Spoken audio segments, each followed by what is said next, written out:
good day, good morning, good afternoon, good evening, sun, rain, moon or shine. This is Valerie M, A.K. Maxfield, coming to you standing in my truth. So the story begins. It's 7 a.m. in the morning and I've got dressed.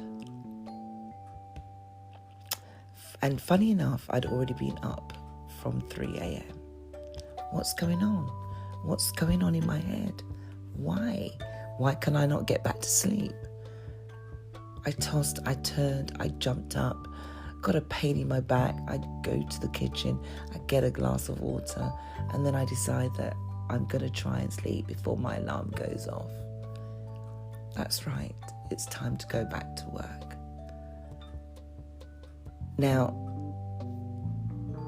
there's not much more, music I can do, but I have to go to work. I have to get out the house. Can I get out the door? Am I one of those who have succumbed to being scared? Is that what's going through my head? I lie back on the bed and I turn the TV on and I try to allow that to get my brain back to sleep. But guess what? My brain is going whir, whir, whir. And all of a sudden, I'm now getting confused. Am I panicking? Calm down, Valerie. Stop. Put the brakes on. I now feel like I'm going mental. Get up. Let's go and make a chamomile tea. But if I make a chamomile tea, I'll fall asleep. What do I do? So there I am. And I'm no far further to get to sleep than when I started. Insomnia is now rife. I'm now panicking about the bags under my eyes. How vain can I be? Good Lord. But then I said, listen, you need to exercise. You've been great. You've been fantastic. What's happened? What stopped you from doing what you normally do? Why are you so... Oh, do you ever get that? Do you ever get all those questions to yourself? Like, I'm going to rip my hair out. I don't know how I'm going to rip my hair out because the hair that I've got automatically feels like it's falling out anyway. So I get up, I brush my teeth, and I don't fancy breakfast, and I get dressed. And lo and behold, I can't get through the door. I don't want to go out the door. I want to do anything else but go outside the door. And what did I do? I stayed home. I cannot believe I, who try to motivate myself to get out the door and do things out in the open, not so much socialize, but at least keep those endorphins pumping, found herself locked behind her door. She couldn't get out. She didn't want to get out. She wanted to stay put. She'd become accustomed to the bed and accustomed to the desk and the sofa and the laptop on the laps and the Zoom meetings. Jesus Christ. I need to breathe. I can't breathe. And every ache in the body, it's like, oh my God, it's not corona. It's like, oh, I've got high blood pressure. Oh my God, I must have cholesterol. And every ailment you could think starts to creep into the mind. Do you get like that? Am I the only one that gets like that? Or am I just being a hypochondriac?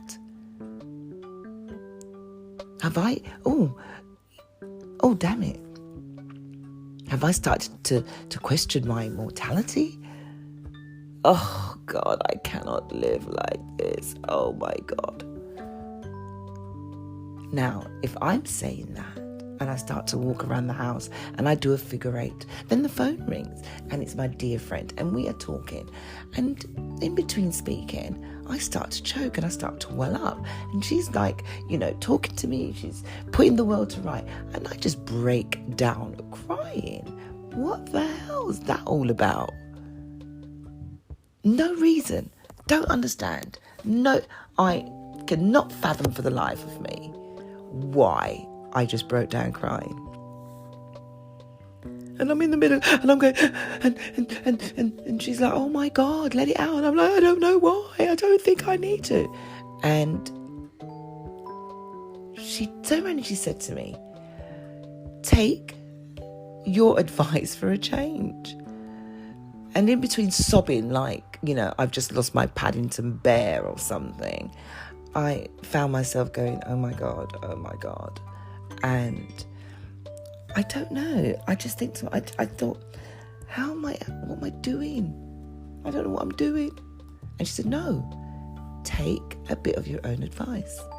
If this was someone else that you were speaking to on the phone and they had just started weeping, what would you have done?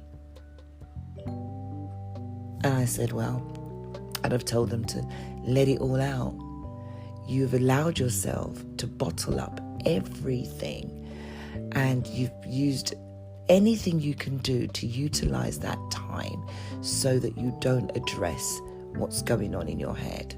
You're putting yourself out there for everybody else, your family, your friends, just trying to keep it all together. But when the door shuts, who are you turning to, to keep you together?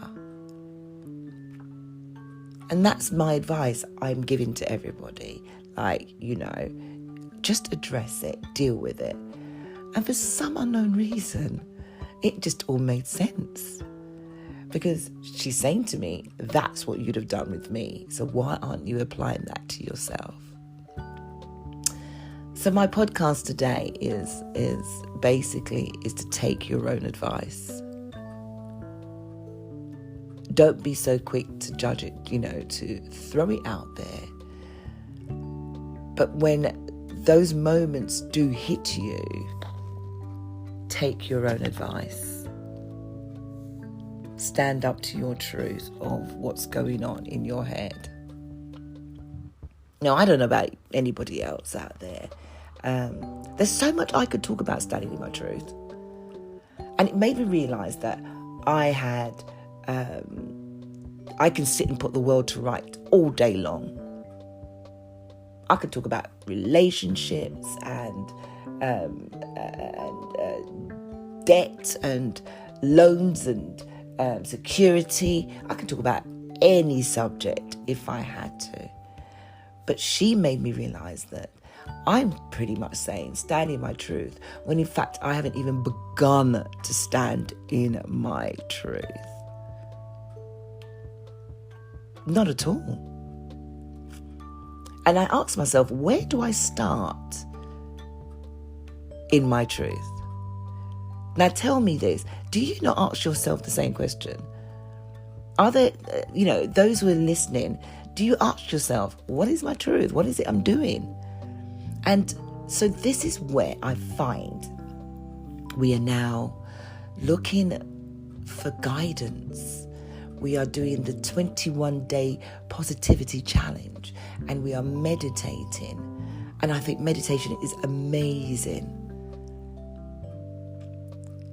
That positivity of addressing the energy levels in your body. From telling yourself no to things that does not benefit you. From flushing yourself with negative thoughts. Unflushing them from your body. No, actually I said unflushing. Actually flushing them from your body. To absorbing positive energy. Because sometimes it's not everything that you listen to or you read. The way it is translated to you sometimes doesn't come from a good place. And your energy, your instinct, is the one that will attach you to that person, or that sound, or that voice, or that serenity. For me, it's about the honesty. It's the honesty. It's seeing it and feeling it and tasting it. And when I hear it, I can relate to it. And that's where your guidance will come from. Can you relate to it? Is what that person or is that thing, is that object, how does it make you feel? If it makes you feel good, now listen, take your mind out the gutter. I'm not talking about sex because I know sex feels good. But trust me, there are people out there who have not had sex for a while. And which brings me to, God, I am terrible, aren't I? Because I tend to go, get a thought process and then I literally go onto something else, which is why I stand in my truth. That's just who I am, But going back to believing in what you do, believing in yourself, detoxing. We always find that January, you have more detoxing at the beginning of a year than you would do in any time of the year. I don't know how we're going to detox because we're in lockdown.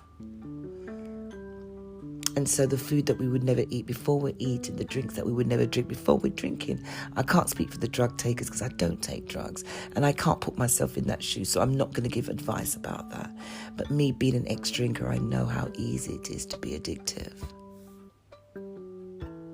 So I'm not going to lie that my mental state of mind got challenged.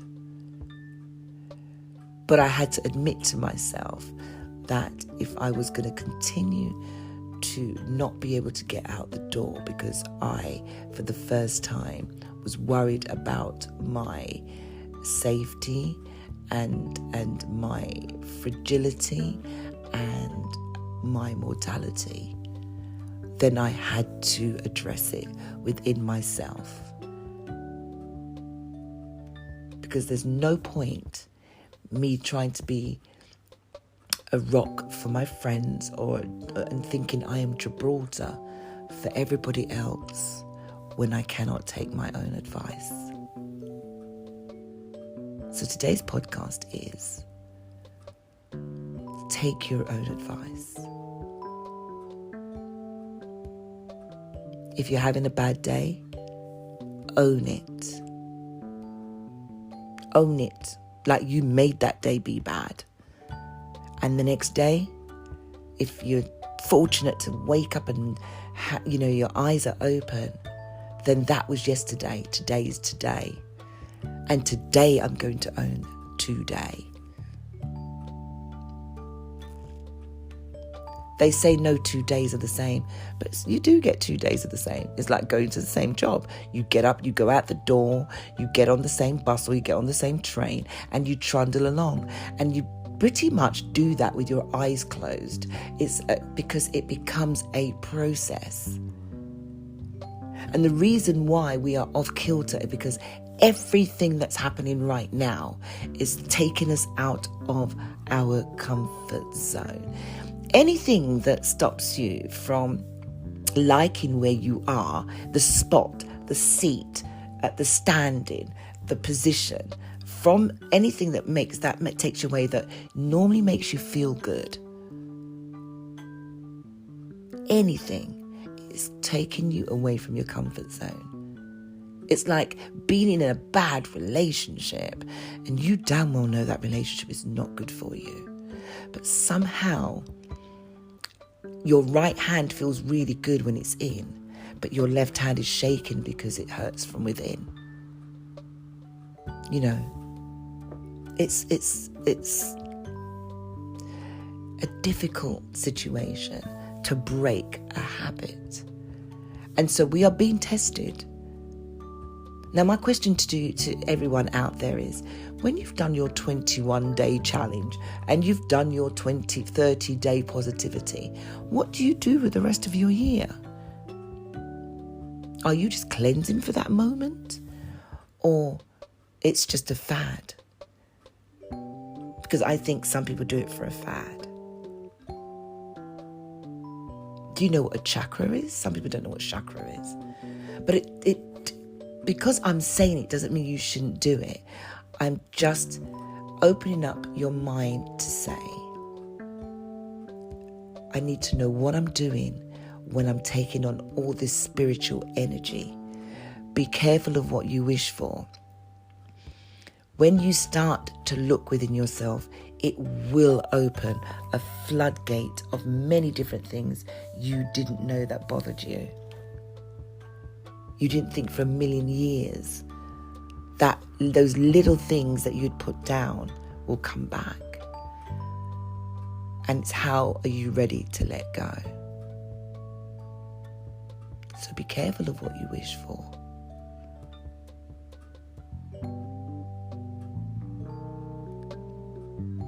I faced my fear. My fear I faced because I end up crying myself stupidly. And today I was able to walk out the door. Today I was able to put things to bed. Not everything, but some things. And so I'm taking my own advice. I hope people can relate to anyone that listens to this can relate to what I'm saying, of the madness that goes through my head. If it's the same for you, send me a message, send me a sign. Feel free to leave me a message on the back of this. Standing in my truth, I seem to say all the time, it's not just about COVID, but it seems to be my narrative or my directive. But I'm going to get better. And I hope you'll stick with me on my journey and standing in my truth. Have a wonderful, wonderful day, night, sleep well, good morning. Stand in your truth.